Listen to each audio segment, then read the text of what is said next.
Hey, good morning, guys. Yeah, this is a really incredible effort that is going on here today. And at this hour, one of those students is actually on campus. That would be an 18-year-old young woman from Kyiv. She escaped Ukraine with her family. And then we also know that another student is coming this afternoon. That would be a 17-year-old boy. He's from Ukraine, studying in Italy, though. And of course, he can't go back home right now. So this is going to be really helpful to support these students, their hopes and their dreams, their academic endeavors, even as their lives back home are completely upended. So to talk more about the hard work that went into making this happen, we've got Chris Sanford. He is the head of school here at Woodstock Academy. Chris, thank you so much for joining us this morning.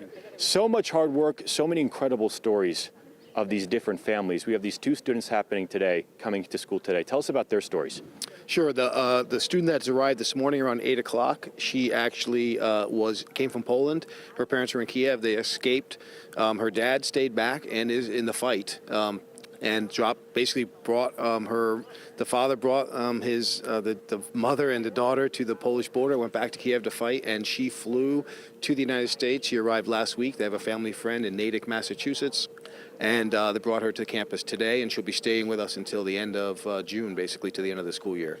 Yeah, just incredible. And we also have a student arriving this afternoon. Tell us about him. Sure. We have another student who was a male student who was studying in Italy. You were correct. He cannot return home because of what's happening in Ukraine. So he's going to be coming to our school and studying here again until the end of the year.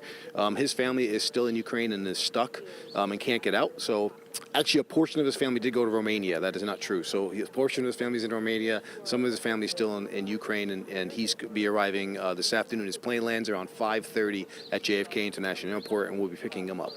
And you mentioned some of these logistics, so much hard work going into making this possible, financially, logistically, as I just mentioned. Talk about all the work that went into making this happen. How are these students, how are they discovered, how are they found? Sure. About 2 weeks ago, we were watching TV as an administrative team, and we had to do something about it. So we have the ability to give out visas. We have the ability to offer beds and opportunities to students. So we put out a mass email to all the agents that we have relationships with all throughout Europe and said, we're going to take up to 8 to 10 students. Please come if you have anyone that needs to leave or is in a situation that's not positive for them. We will take the students here. So we reached out. We received inquiries for about 12 students, and there's about 8 or 9 students currently in the pipeline. So we have 2 students that are arriving today. In the next 2 weeks, we're going to have between 6 and 7 additional students coming to Woodstock.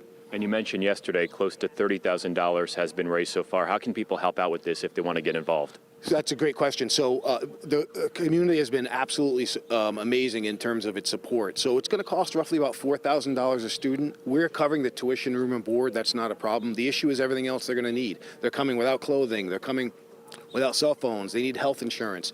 They want to do what every other teenager in America wants to do, maybe buy ice cream on a Friday night. So we don't want them to worry about funding. Some of them don't have access to funding for obvious reasons. So we're trying to collect between about $40,000 will be ideal. That gives each student some spending money that we will provide them that help cover plane tickets if they need them and all the things that are going to be needed to make them a traditional high school student. So we're not asking for clothes, obviously. We don't know what the student needs, what sizes are, what style they like.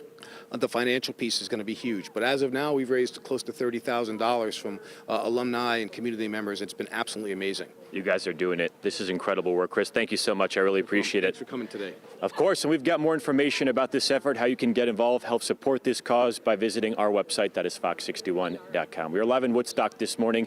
I'm Angelo Bavaro. I'll send things back to you guys.